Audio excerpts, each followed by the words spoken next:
Good morning, children. Sairam. How are you all? I hope all of you are fine. Okay. So, we are going to continue with the lesson number 6, birds and their bodies.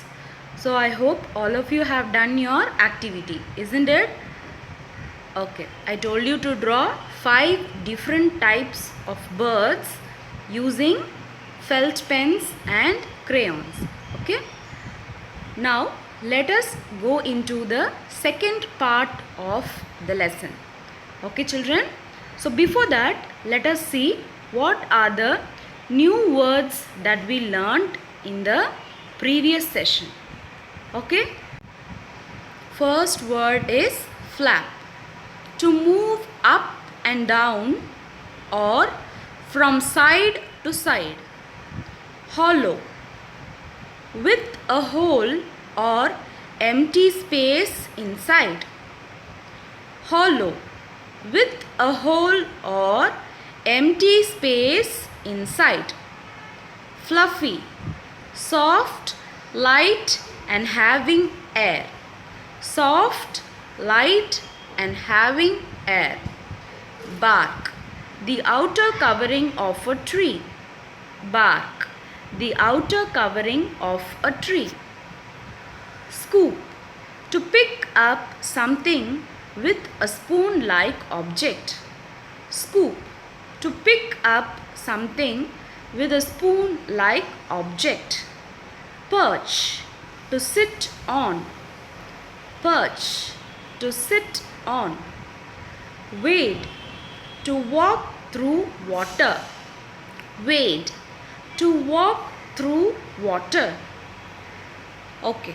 So, these are the important words that you will be following in the lesson. Okay, children? So, are you thorough with all these words? Yes. Now, let us see what are different types of feathers. Okay. So, the 3 different types of feathers are flight feathers, down feathers and body feathers. Repeat after me. Flight feathers, down feathers and body feathers.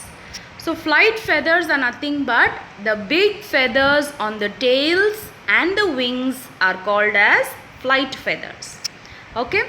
So strong muscles are being attached to the bird's wings and these muscles are called as flight muscles. Okay. So next we have the tail feathers which are present on the tail and these are helpful in changing the direction of the flight. So these are helpful in changing the direction of the flight. Okay. So the size and shape of the bird's wings depend on the type of flying it does. The size and the shape of the bird's wings depend on the type of flying it does. Okay, children. So next we have the down feathers. So down feathers are nothing but they are the feathers that are present on the body which keep the body of the bird warm. Okay. So down feathers help the birds to keep themselves warm. Okay. Body feathers. So next we move on to the body feathers. So the feathers that are covering the body of the bird are called as body feathers. So body feathers cover their body and give them shape. Body feathers cover their body and give them shape. Okay. So this was an activity which I gave you previous class. So I hope all of you have finished your activity. Okay. So let's move on to the session 2 of this lesson. So next we move on to beaks. So all of you can find teeth inside your mouth, right? So why do we have teeth? To cut and bite and chew our food for proper digestion. Yes. So do you see teeth in birds? No. Birds have no teeth. Okay? They cannot bite or chew. So birds cannot bite or chew. Then how is that they eat? So their beaks help them to eat. So remember children, birds have no teeth. They cannot bite or chew. Their beaks help them to eat. Okay? The beak is the bird's mouth. Okay? So we have mouth, right? So like that, the bird's mouth is called the beak. Okay? Beaks also help birds to build nest. Okay? So one beak is useful for biting and chewing the food, and it serves as a mouth of the bird, and it also helps the bird to build nests. Okay? So repeat, birds have no teeth. They cannot bite or chew food. Their beaks help them to eat. The beak is the bird's mouth. Beaks also help to build nests. Okay? So different birds have different kinds of beaks. The beaks are suited to the kind of food the birds eat. You can tell what a bird eats by looking at the beak. So let us have a small video for this. Okay children? So birds, they do not have teeth. So birds use their beak to cut and tear their flesh of others. Okay? So different birds have different types of beaks. So let us see that. First one is curved beaks. So can you see, parrots have a curved beak to eat fruits and to crack nuts. So parrots have a curved beak. Okay. Next is a crushing beak. So sparrows and pigeons, they eat grains. For that they have a strong beak which crushes grains and seeds. So next we have piercing and tearing beaks. Kites, eagles and hawks have a beak which is used to tear flesh. Okay? So did you understand? Next we have a broad and a flat beak. Ducks usually dig up food from the mud, right?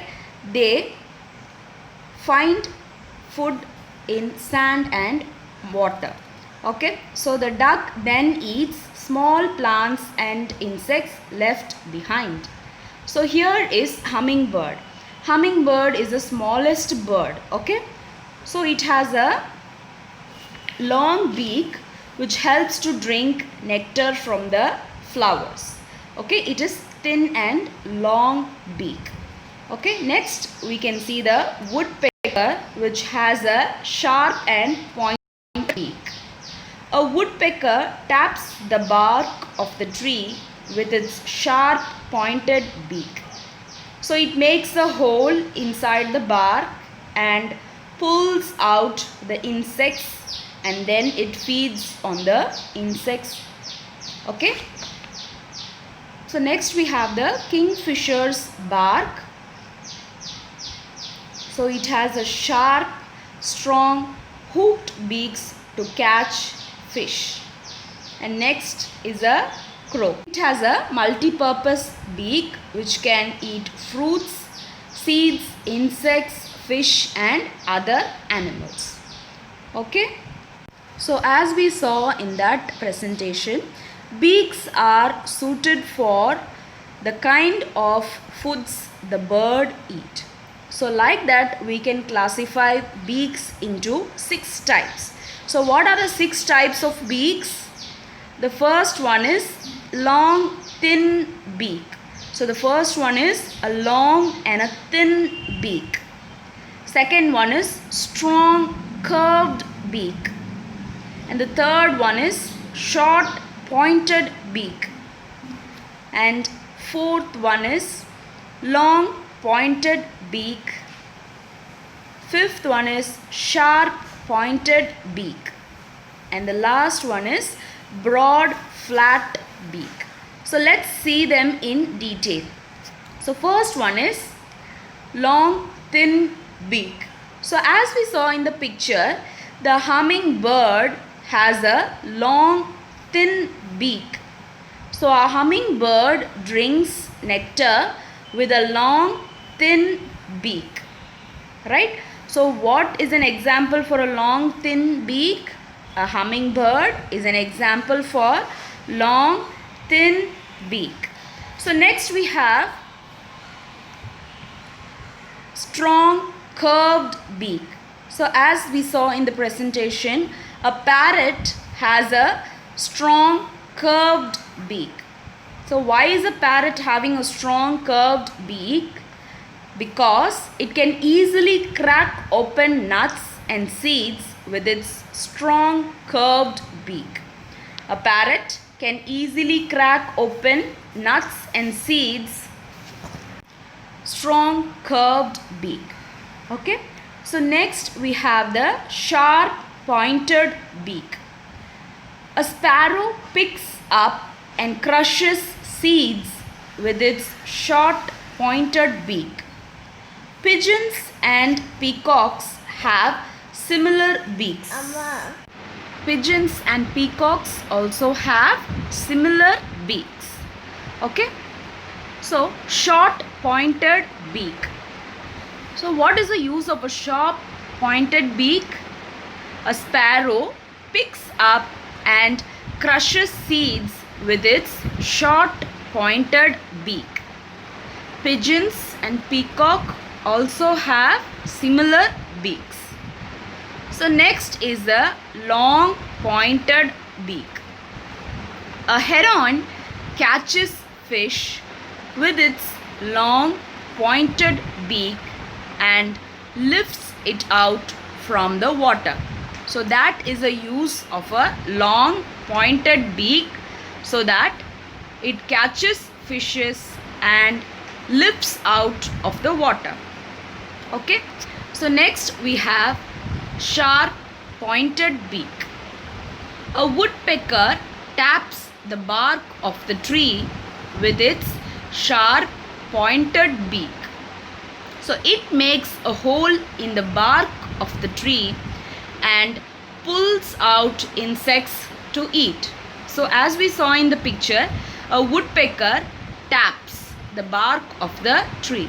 So for that it needs a sharp pointed beak so that it can make a hole in the bark of the tree and pull insects out. And last we have a broad flat beak. So what is an example for this broad flat beak? So have you seen ducks, children? Yes. What does the duck do? The duck scoops up muddy water with its broad flat beak, right? It scoops muddy water with a broad flat beak. The mud and water flows out through holes on the sides. So it has holes in its beak so that the muddy water gets down through the holes, and then the duck feeds on small plants and insects left behind in the beak. So the duck eats small plants and insects left behind in the beak. Okay. And finally we have strong sharp hooked beaks. So big birds, that is the carnivorous bird like eagles, vultures and owls, eat the flesh of other animals, right? Birds like eagles, vultures and owls eat the flesh of other animals. So they have to have a strong, sharp and hooked beaks for tearing the flesh of other animals.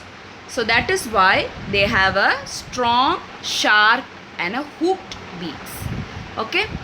So these are the different types of beaks, and there are 6 types of beaks. Okay. So let me repeat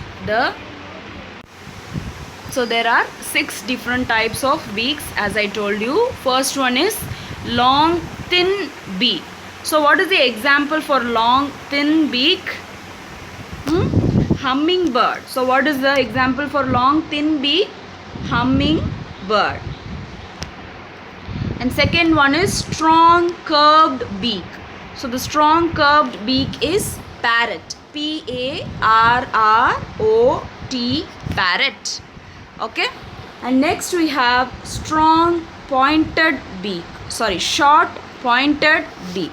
So what is an example for short pointed beak? Any idea? Yes. So short pointed beak is sparrows and pigeons. So they have short pointed beak. And next we have long pointed beak. So if it is long pointed beak, then it is useful for catching the fish out of water. So what is an example for that? Heron fish. H-E-R-O-N, heron fish. Okay. Next we have sharp pointed beak. So when it comes to sharp pointed beak, it is woodpecker. So when it is sharp pointed beak, then it is a woodpecker, because the woodpecker only digs in the bark of trees, makes hole with its sharp pointed beak. Right? Next one is broad flat beak. So what has a broad flat beak? It's a duck. If the word comes broad, flat, then it is a duck. And finally we have strong, sharp, hooked beaks. So when it is strong, sharp, hooked beaks, then it is carnivore. Then it is a carnivore bird, which is eagles, vultures and owls eat the flesh of other animals, and that is why they have a strong, sharp, hooked beaks for tearing. Okay children, so did you understand all this? So first we learnt what are birds and how bird's body is made up of feathers, and we learnt what are the 3 different types of feathers. So what are they? They are flight feathers, then down feathers, and then we have the body feathers. Flight feathers, body feathers and down feathers. So in the next class we will see about feet and claws of birds. Okay, so until then, revise the lesson, write down the new words and do your activity if you have not done as yet. Okay children, stay safe at home. Revise all your subjects, not only science, all the subjects. Okay children, meet you in the next session. Until then, revise. Okay children, thank you.